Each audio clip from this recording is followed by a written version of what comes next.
चला एक विचार करूया.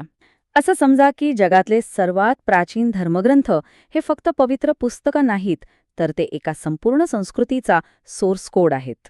म्हणजे एखाद्या संस्कृतीचा पाया, त्यांचे देव, त्यांचे विधी हे सगळं जणू काही एक ऑपरेटिंग सिस्टम आहे. आणि मग काय होतं जेव्हा त्या संस्कृतीला, त्या ओएसला एका मोठ्या अपग्रेडची गरज पडते? पण हा सोर्स कोड म्हणजे वेद हजारो वर्ष टिकला कसा? कुठल्याही बदलाशिवाय? याचं उत्तर खरंच थक्क करणार आहे. याला आपण आजच्या भाषेत ह्युमन ब्लॉकचेन म्हणू शकतो. विचार करा, संपूर्ण कुटुंबांच्या कुटुंब ज्यांना शाखा म्हणायचे ते वेदांचे वेगवेगळे भाग तोंडपाठ करायचे. आणि गंमत म्हणजे फक्त सरळ नाही तर उलटासुलटं वेगवेगळ्या क्लिष्ट पद्धतींनी, जेणेकरून एक अक्षरही इकडे तिकडे होणार नाही. यामुळेच हा कोड हजारो वर्ष करप्ट झाला नाही. चला तर मग या मूळ ऑपरेटिंग सिस्टीममध्ये म्हणजे त्या पहिल्या व्हर्जनमध्ये जाऊया. ऋग्वेदाच्या काळात जिथे नायक होता इंद्र. ऋग्वेद हा सगळ्यात जुना वेद आहे. आणि हे महत्वाचे आहे कारण तो आपल्याला त्या काळातले लोक जगाकडे कसं बघायचे याचा एक अनफिल्टर्ड अगदी कच्चा व्ह्यू देतो. आणि या ऑपरेटिंग सिस्टमचा हिरो कोण?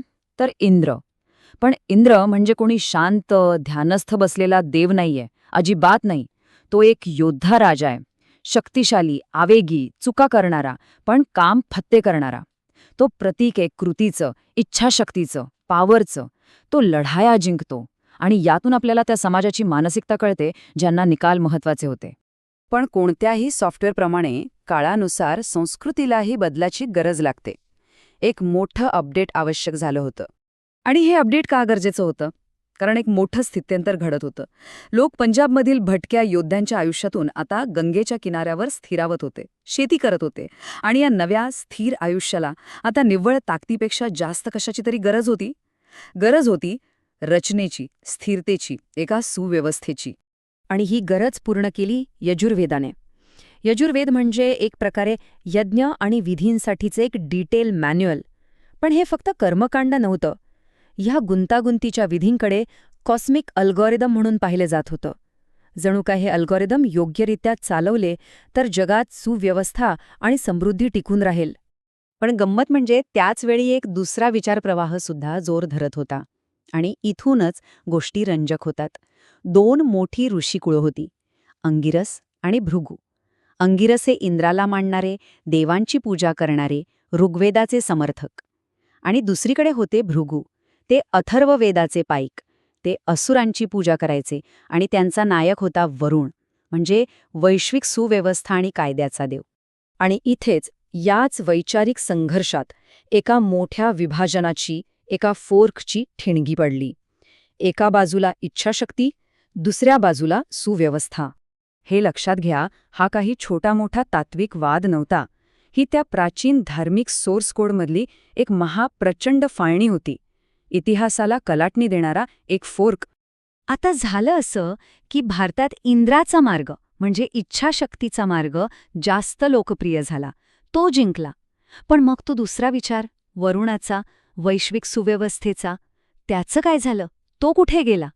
याचं उत्तरच तर या सगळ्या गोष्टीचा गाभा आहे. कारण त्या एका फुटीतून 2 पूर्णपणे वेगळे मार्ग, 2 वेगळ्या श्रद्धा जन्माला आल्या. झालं असं की भृगूंच्या विचारांनी प्रभावित झालेला एक गट पश्चिमेकडे गेला, आजच्या इराण म्हणजेच पर्शियाकडे. आणि ते जाताना सोबत काय घेऊन गेले? तर वैश्विक सुव्यवस्थेचं तेच तत्वज्ञान.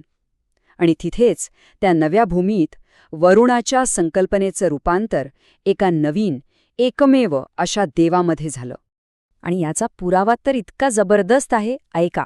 वेदांमध्ये असुर मेधस असा शब्द आहे ज्याचा अर्थ होतो शहाणा स्वामी. आता पर्शियातील झोरोस्ट्रियन धर्माच्या पवित्र ग्रंथात अवेस्तामध्ये जो सर्वोच्च देव आहे त्याचं नाव आहे अहुरा माजदा. आणि त्याचा अर्थ काय? तोच शहाणा स्वामी. योगायोग वाटतोय? थांबा. कारण याहूनही एक मोठा, अगदी थेट पुरावा आहे. आणि तो एका आकड्यात लपलाय. तो आकडा आहे 44. हे बघा, झोरोस्ट्रियन धर्मात त्यांचा सर्वोच्च देव अहुरा माजदाची 101 नावं आहेत. आणि त्या यादीतलं 44वं नाव काय आहे माहितीये? ते आहे वरुण.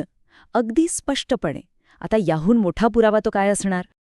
तर हा आहे त्या ग्रेट फोकचा परिणाम. एका बाजूला भारतीय मार्ग, जिथे इंद्राचा विचार प्रभावी ठरला आणि वरुणाचे गुण नंतर विष्णूमध्ये सामावले गेले. इथे अनेक देवदेवता एकत्र नांदणारी एक बहुदेववादी व्यवस्था तयार झाली. आणि दुसऱ्या बाजूला पर्शियन मार्ग, जिथे वरुणाचं तत्वज्ञान विकसित होऊन अहुरा माजदा हा एकमेव सर्वोच्च देव बनला आणि यातून जगातील पहिला मोठा एकेश्वरवादी धर्म झोरोस्ट्रियानिझम जन्माला आला, ज्याने पुढे ज्यू, ख्रिश्चन आणि इस्लाम या धर्मांचा वैचारिक पाया रचला.